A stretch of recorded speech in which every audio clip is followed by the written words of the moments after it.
Bloomberg Audio Studios. Podcasts, radio, news. There is an exceptionally important Supreme Court decision this morning, and we are so honored to bring you Nick Akerman. I can't say enough about his public service to the nation. He's been around the block to like public service to the nation during Watergate, and of course is many years in prosecution and law with Parchment from Harvard, I should say, along the way. Nick, we are honored you're with us today. The president must be upset at this Supreme Court decision where they reject President Trump on USAID foreign aid freeze. And what's important here in a close vote is John Roberts and Amy Coney Barrett joined the liberals against Alito, Thomas, Gorsuch, and Kavanaugh. Did you expect this partition of Trump conservatives on the court? Kind of been expecting it. I mean, Amy Coney Barrett and John Roberts have gone off on their own on several items. I would have thought that Kavanaugh would have gone along with this too. I mean, he does have an opinion from the days he was on the D.C. Circuit, making it pretty clear that when you get down to Article 1 powers, that is the power of the purse that Congress has to disperse money, separate from the executive branch, which is Section 2 of the Constitution, who has to carry out those orders from the Congress. And this was a pretty significant decision because there are a lot of decisions, court cases out there now contesting the idea that the Trump administration can simply not pay certain monies, doesn't have to disperse the funds. Right. But keep in mind that this one really related to monies that were already owed on certain contracts that have already been performed. So the question is, how does this going to relate to other situations where the contracts have not yet been performed and they're holding back money? I kind of think the principle is the same, but we'll have to see.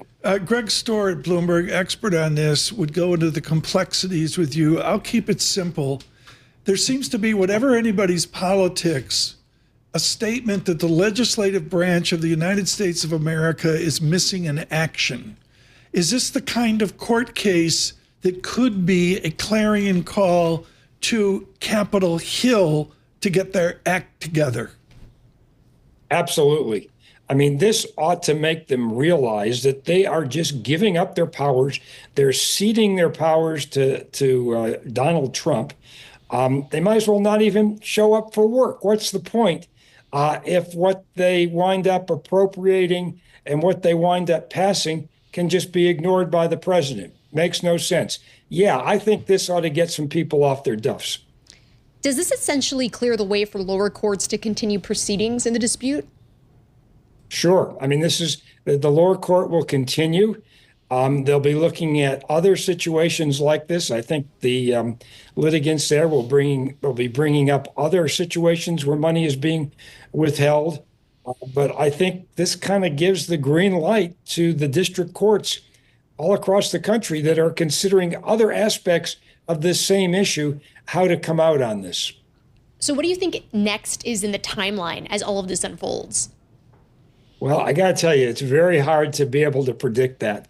There are now over 95 cases, lawsuits that have been filed across the United States that relate to the firings of government employees, that relate to monies being withheld. It is very hard without a giant scorecard and to know exactly where every case is at any particular time to know what's going to be next. All I can say is buckle your seatbelts. Things are going to be happening, and they're going to be happening more quickly over the next couple of weeks. I brought Whizzer White up the other day, the wonderful gentleman from Colorado, acclaimed athlete, and he was supposed to be this kind of judge, and he wasn't. And then there's Thurgood Marshall, who I think we could all say was predicted to be a certain kind of judge, and he was. And then Nick Akerman, it gets a little confusing. John Paul Stevens, maybe there's a mystery there as well. Certainly the great moderate Anthony Kennedy.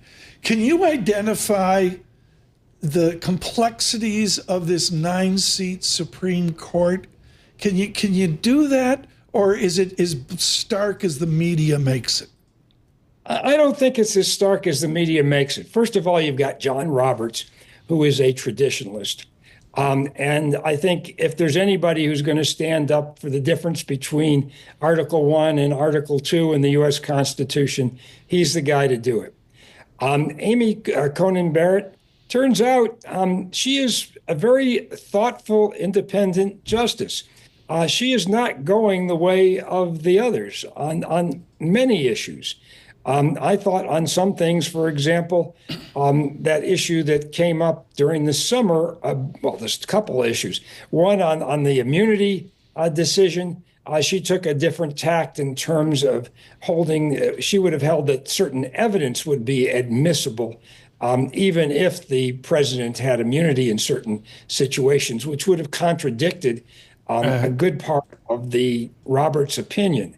She also came out on that obstruction charge that was used with the January 6th defendants, and was one of the few people on that court, including even the liberals, that recognize that obstruction has been around for a long time. It started out with the courts, but this was something long in the coming, to be able to, actually broaden it to include Congress. So she's an independent thinker. I think she's one of those people that will stand up for the Constitution. I think this needs to be said, Jess Menton, because we lose track. Chief Justice John Roberts, 19 and a half years on the Supreme Court. Alito, the conservative, 19 years on the Supreme Court. I'd stunned at this statistic. Sotomayor and Kagan, already 15 years and 14 years. Time flies by. Right. Alito and Roberts, both appointed by former President George W. Bush there. But I was actually going through and looking at this brief that was filed on Friday from the Supreme Court, and they were talking about it. Even if the government won, the brief said the administration would not be able to proceed with the funding freeze. Why would that be? Well, there's no good reason for that. They can unfreeze that. Of course they can do that. It may take a couple days more. There may be some bureaucratic loopholes to jump through, but no, they can do that. A couple phone calls. I mean, that is absolutely insane. Yeah, I look, Nick, and to get one more question in here, we've got to go back to the markets as well. What's in store? Like every legal action that we report, that Anne-Marie Horton and Joe Matthew and Katie Lyons talk about, do you just assume they're all going to end up in the Supreme Court? Well, I think the big items will. This is a huge constitutional principle about who has the power of the purse and what the executive's job is. It's basically to faithfully execute the laws that Congress passes. So, yes, I mean, I think you're going to find certain matters going to the Supreme Court like this that will give some clarity and pushback. But I think there's going to be a real tendency here with so many lawsuits out there to sit back, let the lower courts deal with these issues. Nick Akerman, thank you so much for giving us perspective today. Nick Akerman there on a Supreme Court decision of 5-4 against the President of the United States.